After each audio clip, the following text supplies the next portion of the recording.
To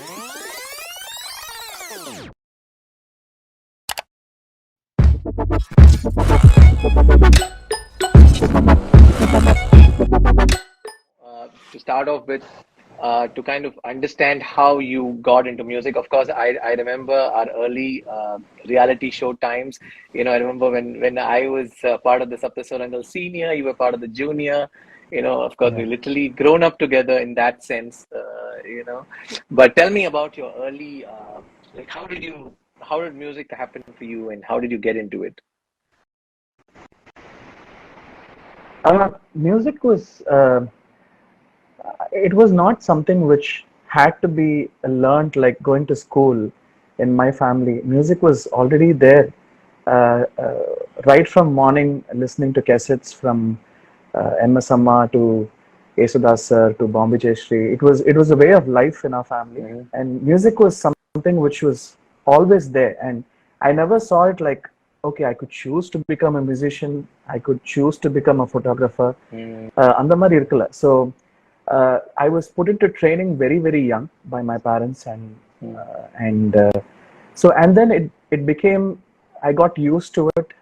I enjoyed the attention. I enjoyed singing, and then I took it seriously after that. And so that's Right. how music started. It was a very seamless inclusion in my life, and Right. yeah, I've been enjoying it since then. Thanks to them. I remember seeing uncle and auntie at every place that you used to come to, be it reality shows or television shows, wherever. Uncle, and especially uncle, I know, like, super passionate about music. I remember even seeing it and like telling us, when all of us were there, how passionate your father was. He's like, I know, Hari, you're a great musician, you're a better singer, and you're out there in the public. But he's like, your dad, the passion that your dad carries is like matter level. I remember him telling True. that. So. True. Under if I didn't have that push from them, Mm. I don't know if anyone would know how great music is, Mm. and how great being a musician. What a good feeling music gives to you in life. I Mm. don't think any kid will know that. I think the push has to come from somewhere else, and it will just catch on. And that's Right. exactly what my parents did, and I'm ever grateful for that. Super.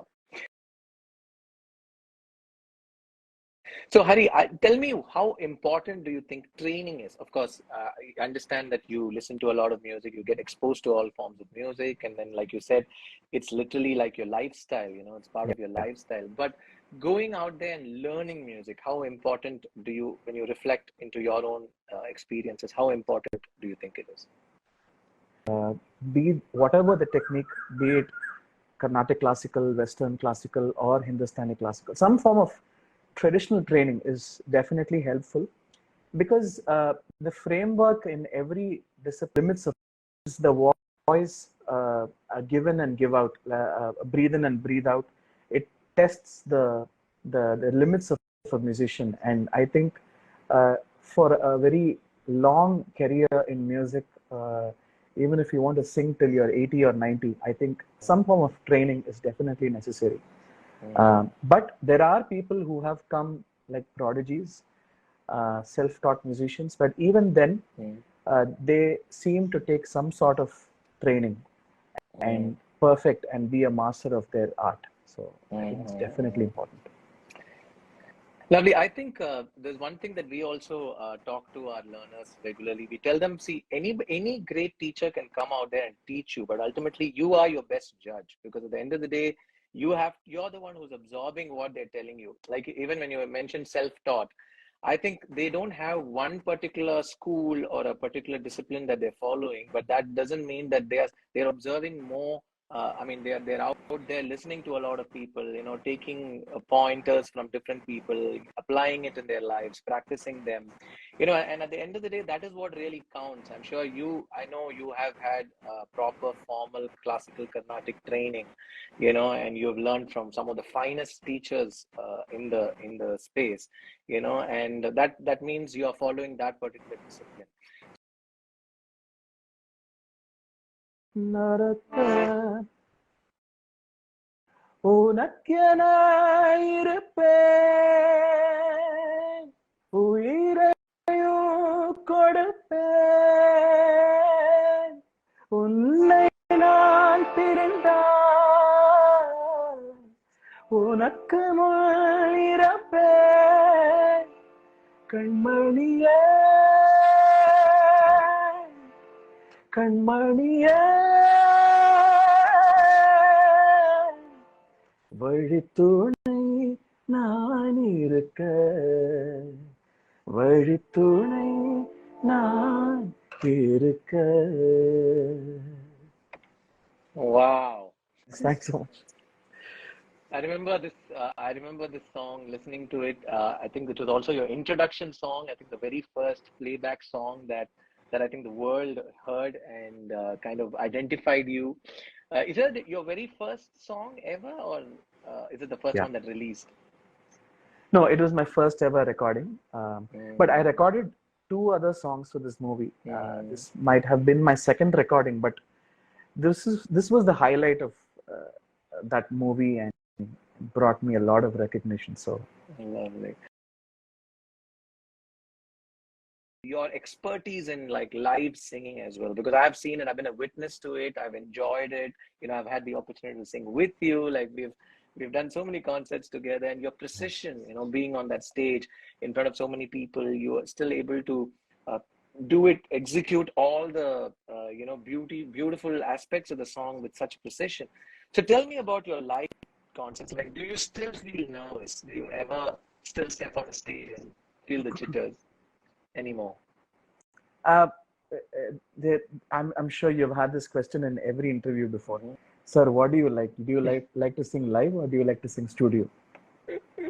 I have always leaned towards the live side all my life. I don't know why. I just love the energy of being there for rehearsals and exploring each song and seeing what each musician can do with his instrument, and to be there for sound check and see all the lights and how they have done the stage and the sound check and the adrenaline of having 10,000 people screaming for you for the song. I think it's an unmatchable feeling. I think it is something which has always driven me. And thanks for such nice words. I am very, very thankful and lucky to have been featured in a lot of gigs by all the great composers this year. And it's always a pleasure. I see a lot of different personalities. I see how Mr. Rahman sir sees a concert, and I see how Deva sir does it, and I see how DSP or Santosh or Yuvan sees it. It's so interesting to see how they think a show should be and how we should perform a song. It is also great to have people like Ranjith, Karthik, a lot of my friends who I really look up to in whatever way they impress me. So it's always amazing to have the synergy of all of us together on stage, and we have such an amazing time with the audience who sings all the songs with us. I think it is an unmatchable feeling, but it requires a lot of focus. What you see in the photos and in the videos and in the reels is we enjoying the songs, but there is a lot of preparation which goes towards that. And number one is memorizing the lyrics, which takes 50% off your brain. Once you know the lyrics by heart and tune by heart, and it's just you and the music and you're grooving to it, and it gives you a huge leverage if you know the music and the words beforehand. And I enjoy performing that every time. So it's a challenge every time. What would be that advice that you would like to share to aspiring singers who are looking forward to singers? Okay. See, to be really blunt, I think gone are the days when films are trying to cast specialist singers in their songs. I think the paradigm has shifted already, and it's shifting constantly. I think the idea of a playback singer is not there anymore. I think it's just a singer, and or a musician. And today's singer is expected to do so many things other than just sing. He's expected to compose. He's expected to learn theory, music, Western theory. He's expected to harmonize his own singing. He's expected to produce a song and mix a song and give the finished song in a way. And so he needs to know technology. He needs to know AI right now. I think so. The singer, as an aspiring singer, should learn so many things. And see, I want to become a playback singer. I want to, and the dream under it's a little budgeted right now. I don't think and the dream really stands anymore. I think a singer has to aspire a little larger than life kind of a dream. So that is my advice. Make your own music, have your own space in the internet, and draw traffic to that space, and make the world listen to what you can do with your voice and your music. I think rather than trying to be a part of something bigger, we should have our own following. And obviously, if someone wants to feature you, yeah, lovely, but that shouldn't be the ultimate dream. Yeah. Beautiful, Hari. I think you're absolutely right. I think you're basically what you're telling people is don't limit yourself.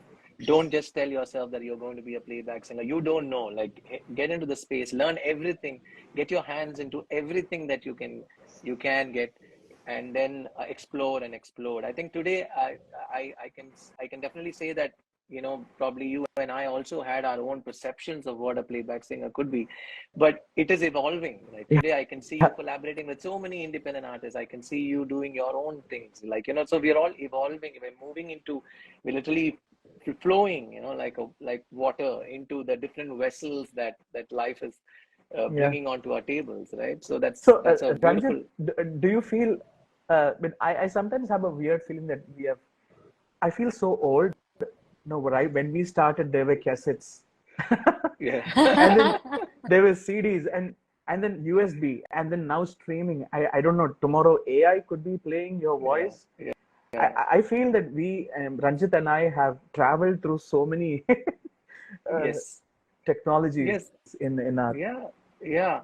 And I believe, I think you said that you did say that, I was I'm still a big fan of technology. I love things. I love interesting things. And what I love about them is they bring a lot of, of course, they do bring in a lot of questions along with them. I mean, like today when we talk AI, we're like, okay, what is it really going to do? Is it like taking away jobs from people and all of that, which is of course one side of it, but not if you are the first one to jump on. That's the thing. Exactly. Yeah, if you are the one learning it, like you're the first person, instead of questioning it, instead of trying to fight it and say, oh no, it's not for me, it's not. I think it's interesting if you're the first one to understand it and use it, and in some way find a way to use it, like you rightly said. I think that is very key, and I see that all the younger generation do that. I mean, they have no time to wonder. And that today when I look at my daughter, she's just 13, but the way she handles Instagram, the way she looks at different tools that are out there, it's very interesting, and I learn from her, so most of the time. So this generation is a little more fearless, I would say. Yeah, they are fearless. If I didn't know how to record a song at home, I would have never recorded Chinanjirinilave, because I recorded at home. Wow. So that's an interesting piece of information. It was peak COVID, and I couldn't even step out of my home in 2020, and I recorded Chinanjirinilave then. So it's important that you learn how to record yourself. Yeah, sure. So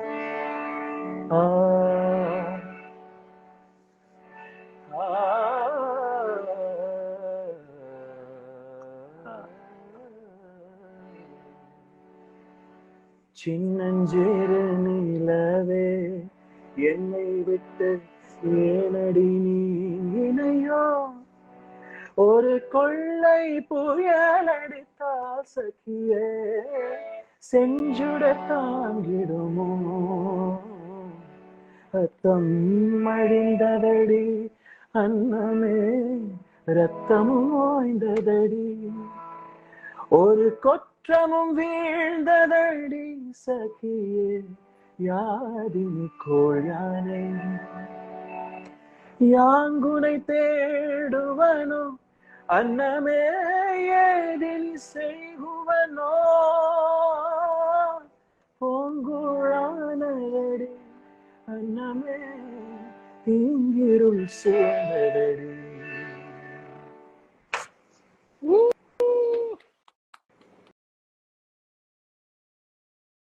Tell me what other genre of music like you listen to, and what are your interests like, or have you learned any other genre other than classical Carnatic music? Like, Yeah, I should be very frank. I think I was pretty narrow-minded in my childhood. I thought only I shouldn't mix up a lot of genres in my head because I might be spoiled in my singing, which is Carnatic classical, and also the teacher, the gurus who are very traditional in their ways, they don't allow you to mix too many genres in your head.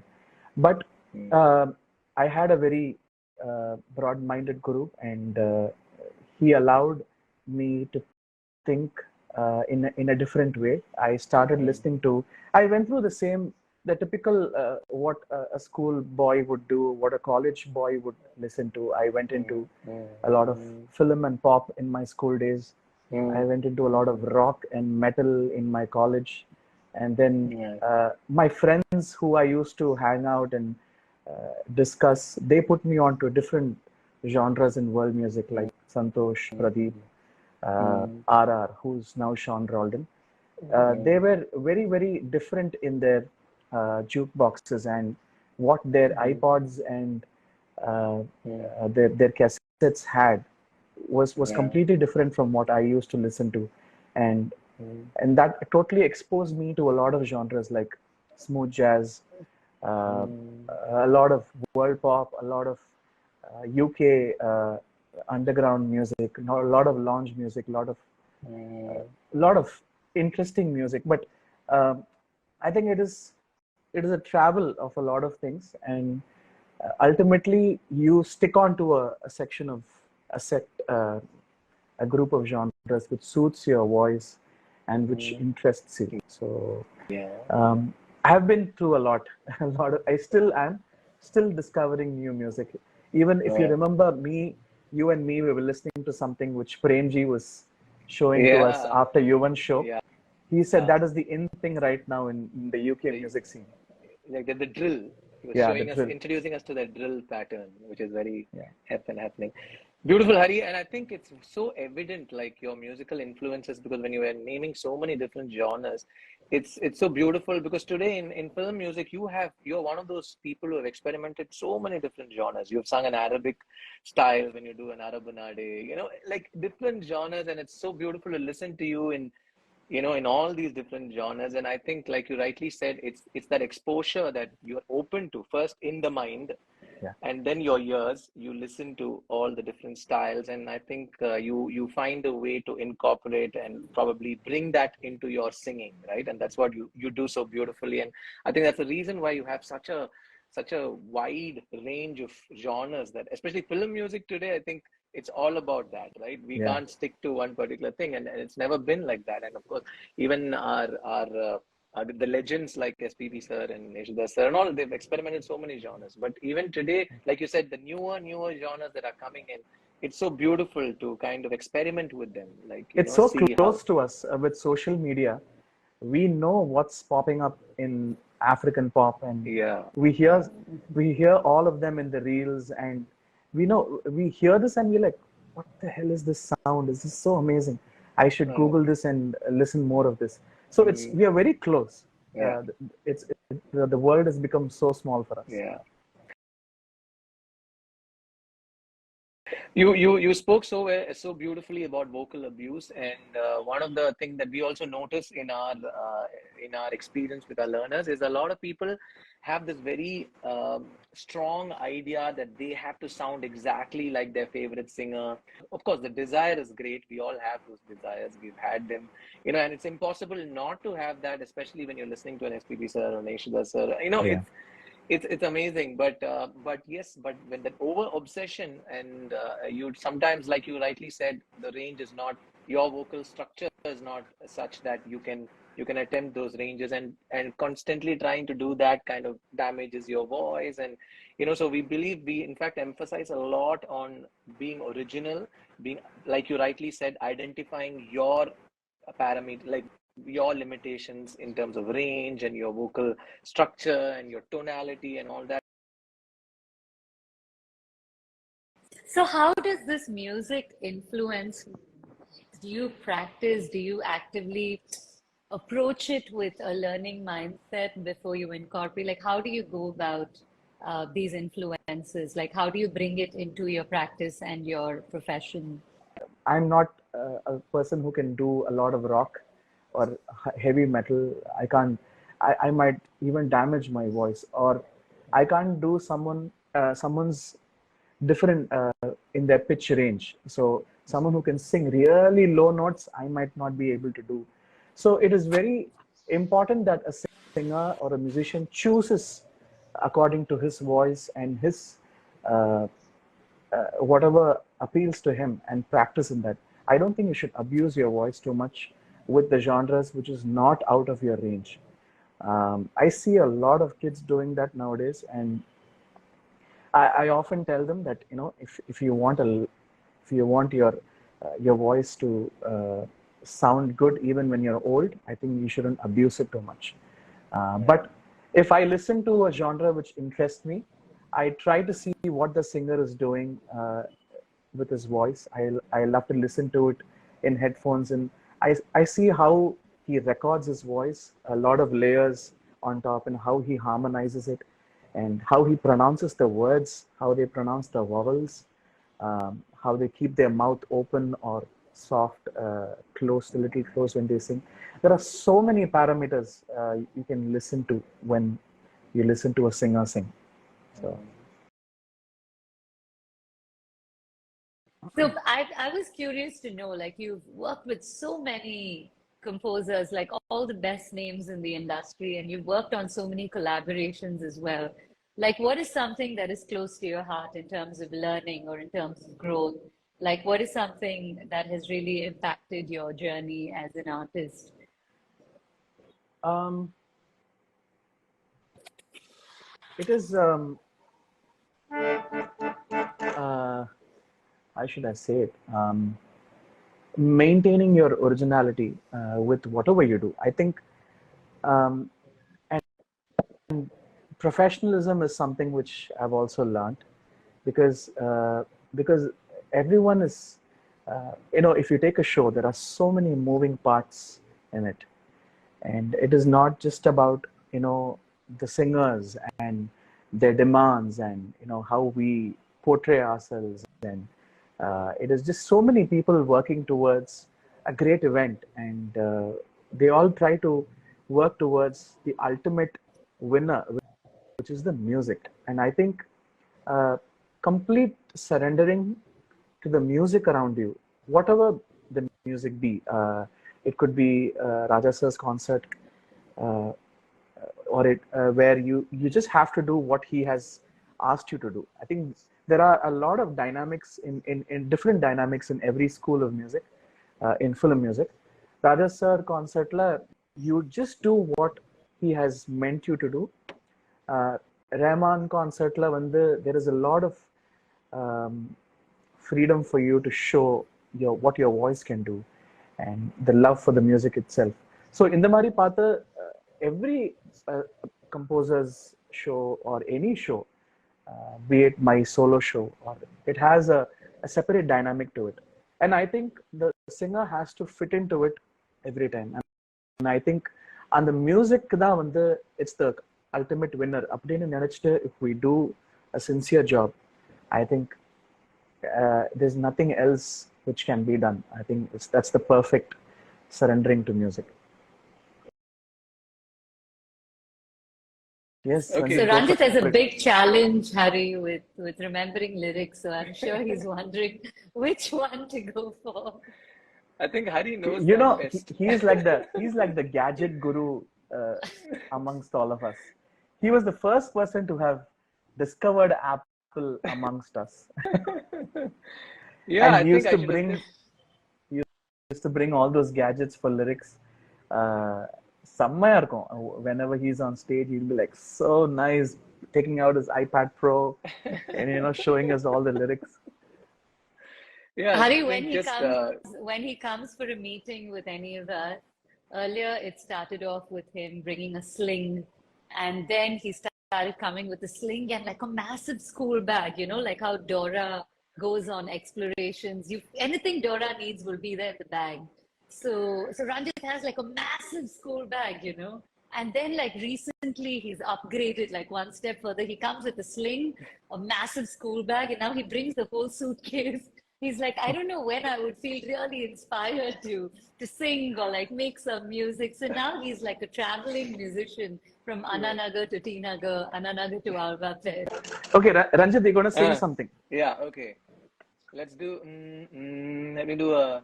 Kanne kalaimane kannimailena kandenunai nane. Kanne kalaimane kannimailena kandenunai nane. அந்தி பகலுனை நான் பார்க்கிறேன், ஆண்டவனை இதைத்தான் கேட்கிறேன். ஆரிராரோ ஓராரிரோ ஆரிராரோ ஓராரிரோ. Pallikoodam is such a great initiative. Kudos to Kiran and you, Ranjit, and everyone behind this beautiful thing. And all the best to all the students learning on this. Thank you so Thank you, Hari. Thank much. you. Super sweet. Thank you for joining us today. It meant so much. I really enjoyed this conversation and listening to you, as I already said. and your Thank you rendition so much, Kiran. beautiful. Thanks for Thank having you. me, and thanks to Ranjit Bhai, Thank Ranju you. Bhai. Thank you. Thanks for having me here.